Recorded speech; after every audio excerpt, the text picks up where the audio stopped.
12.3 비상계엄 선포 이후 여러 범죄 혐의로 기소된 윤석열 전 대통령에 대해 법원의 첫 판단이 나왔습니다. 징역 5년, 계엄 선포를 앞두고 국무위원들의 심의권을 침해하고 수사 국면에서 경호처를 동원해 체포를 방해한 혐의 등에 대한 건데요. 어떻게 정해진 형량인지 선고 내용부터 살펴보겠습니다. 정다운 기자. 네, 서울중앙지방법원에 나와 있습니다. 네, 정 기자. 오늘 선고한 혐의는 일단 내란 우두머리 혐의와는 별개인 거죠? 예, 맞습니다. 내란 특검이 사형을 구형했던 그 사건의 선고는 다음 달 19일에 있고요.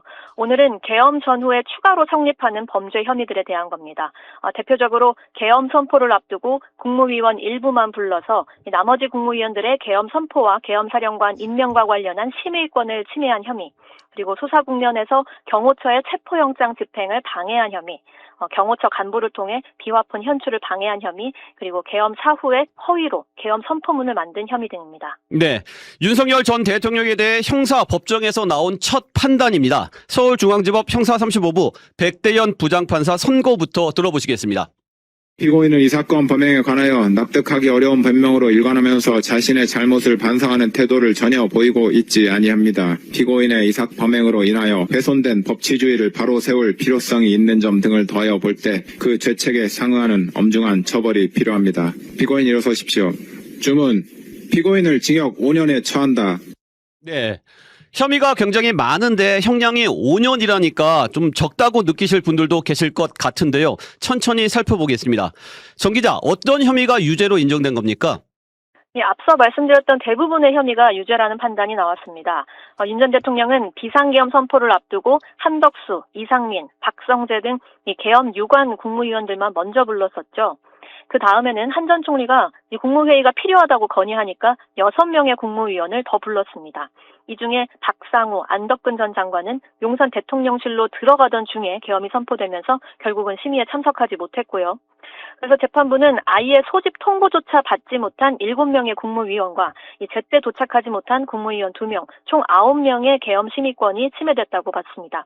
다만 호출을 했는데도 도착을 못한 이 박상우, 안덕근 전 장관 2명에 대해선 윤 전 대통령이 심의권을 침해하려 한 고의를 인정하기는 어렵다면서 무죄 취지로 판단했습니다. 윤 전 대통령은 이 직권남용 혐의에 대해서 비상시에 이런 국무회의 절차를 다 지키고 있을 틈이 어디 있느냐, 또 계엄과 관련한 중요 사무를 맡을 만한 부처 장관들만 내가 선별해 부른 것이다, 이렇게 주장하기도 했었는데 재판부는 모두 받아들이지 않았습니다. 백대현 재판장입니다. 대한민국 헌법 및 계엄법에서 계엄 선포에 관하여 국무회의의 심의를 특별히 명시하고 있는 것 역시 이와 같은 위험성을 가진 대통령의 국가 긴급권 행사 권한의 오남용을 막고 그 독단을 견제하기 위함이므로 국무위원 전원의 의견을 더욱 경청하고 신중을 기하였어야 합니다. 네, 정 기자. 체포 방해 혐의에 있어서는 그 윤 전 대통령이 공수처 수사가 불법이기 때문에 나는 정당하다, 이런 주장을 했었잖아요. 이 부분은 어떻게 됐습니까? 예, 마찬가지로 윤 전 대통령 주장을 모두 배척했습니다. 우선 공수처에 이 법률상 직권남용 수사권이 있고 현직 대통령은 내란과 외환해제 말고는 소추되지 않지만 수사는 별개라는 점을 들어서 수사가 가능하다고 했고요. 직권남용 수사 과정에서 자연스럽게 내란 우두머리 혐의 수사를 하게 된 점이 인정된다면서 공수처의 내란 혐의에 대한 수사권도 인정했습니다. 네, 그렇군요. 앞서 국무회의의 절차적 위법성이나 공수처 수사의 적법성은 다음 달 나올 내란 우두머리 혐의 재판에서도 중요한 부분인데 결국 윤 전 대통령 주장이 모두 받아들여지지 않았다는 거네요. 예, 맞습니다. 그리고 지난해 1월에 저희 CBS가 공수처가 청구한 체포영장을 서울 서부지법이 발부하면서 이때 군사공무상 비밀과 관련한 압수수색 예외조항, 그러니까 형사소송법 110조, 111조 적용을 예외로 한다고 명시한 것을 단독 보도한 적이 있었는데요. 윤 전 대통령은 이 체포영장도 위법하다, 이렇게 주장했는데 법원은 적법한 영장이다, 유효하다, 이렇게 판단했습니다. 따라서 적법한 수사, 적법하게 발부된 영장에 기한 체포를 방해한 윤 전 대통령은 특수공무집행 방해 혐의와 범인도피 교사, 직권남용, 대통령 경호법 위반 교사 혐의에서 모두 유죄를 선고받게 됐습니다. 백대현 재판장의 말 다시 들어보시죠.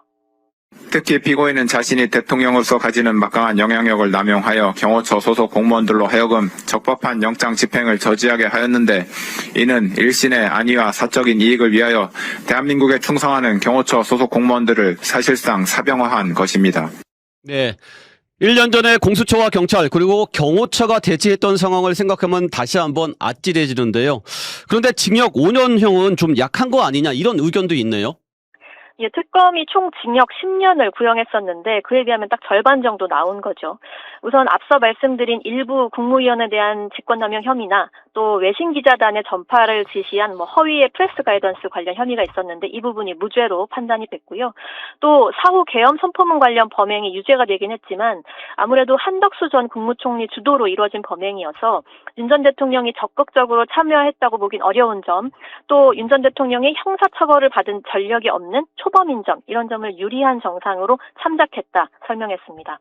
선고가 딱 1시간 정도 걸렸는데 윤 전 대통령은 대부분 무표정이었습니다만 점점 얼굴이 상기되는 모습으로 최종 주문을 들었고요. 판결 선고 후에 변호인단이 특검의 일방적인 주장을 모두 받아들인 판결이라면서 즉각 항소하겠다고 밝혔고, 이에 대해서 내란 특검은 법원의 양형과 일부 무죄 사유를 정밀하게 검토한다, 이런 입장입니다. 네, 여기까지 듣겠습니다. 정다운 기자 수고했습니다. 지금까지 CBS 박재환의 뉴스톡이었습니다. 노컷으로 보는 뉴스의 새로운 기준, 지금 알림과 구독 설정하시고 함께하세요.